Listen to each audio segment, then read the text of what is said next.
ICE is not gonna stop us, right? No! So when I was marching with my parents, and we went to a couple marches in LA back when they were trying to pass the DREAM Act in the beginning.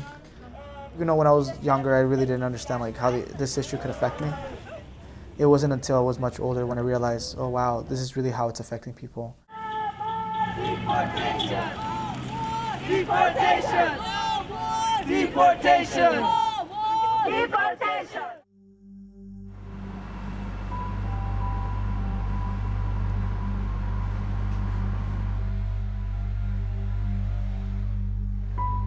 My name is Arias. I am an undocumented medical student at Stritch School of Medicine. So I came to the United States when I was 7. They knew that they could get a job. My mom could get a job as a housekeeper. My dad could also work in a market.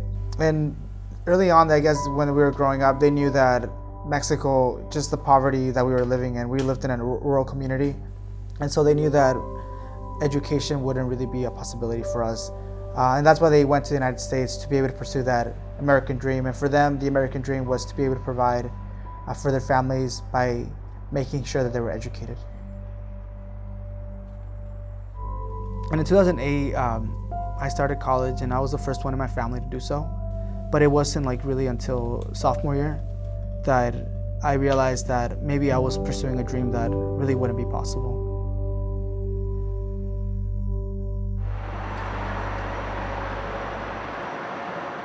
When I met with my counselor, my pre-med counselor, she ended up telling me that I really didn't have much of an opportunity in terms of being able to go to medical school because I didn't have a basically green card or a social security number.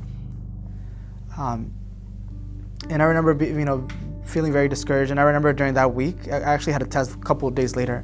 And I remember looking at the book and like really losing concentration, thinking, is this gonna be worth it? Is learning all this gonna even pay off? What am I gonna do now? Am I gonna go back home with the paper that says that I finished college and working with my dad in construction? That was basically the only option I had at that point.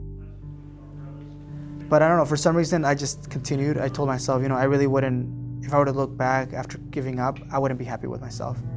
My parents sacrificed all this for me. I put in a lot of work. I'm not gonna give up now. And so I ended up doing my best, and I ended up graduating 2 years later.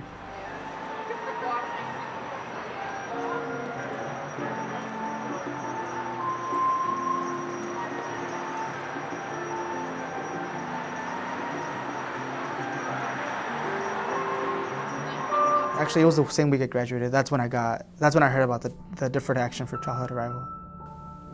The DACA students are the same too. Medical students are medical students. They're all highly motivated. They're all highly committed, and share similar interests. And so, it's really been a wonderful thing to watch. There was no school that had said we're going to accept you.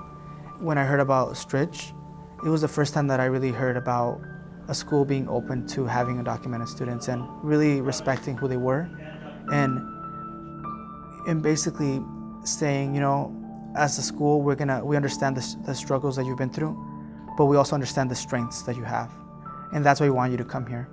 And it was the first time that I really heard those words. And on their website, it said, "Welcome, DACA students." And I think it was just amazing for them to have that, and for me to see it, because for me, medical school was still light years away. We weren't going to just tolerate these students. We were welcoming them. And if you could compete successfully for admission, you're welcome at Stritch. They belonged here. Y terminé aplicando a 8 universidades alrededor de la nación, que llamabas, mandabas emails para ver que tengo DACA, ¿me considerarías como aplicación? No. Eran millones de nos por todo lado. Este fue mi primera entrevista y la amé desde el primer momento prácticamente. Fue genial.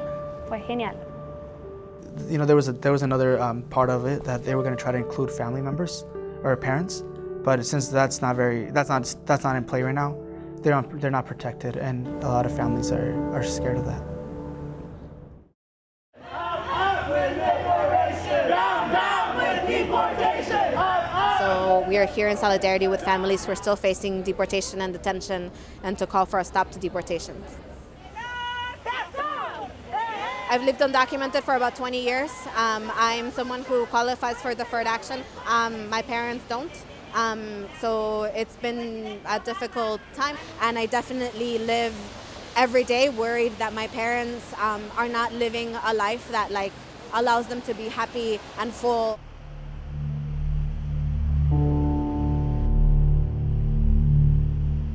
Ahora, después de DACA, ya yo no tengo miedo de estar con eso porque sé que estoy protegida de cierta forma. En la otra forma, mis papás, mis familia todavía no pudieron tener la misma situación que yo tuve, entonces sí, siempre hay ese temor.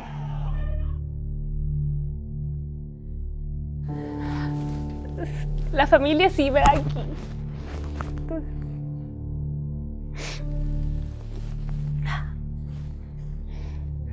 Okay.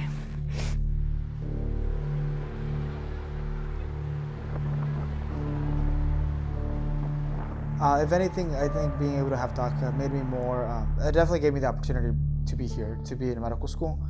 But it also made me realize how blessed I am, how I have this opportunity to be able to follow my dream, which I think we all should have that opportunity. This is Loyola.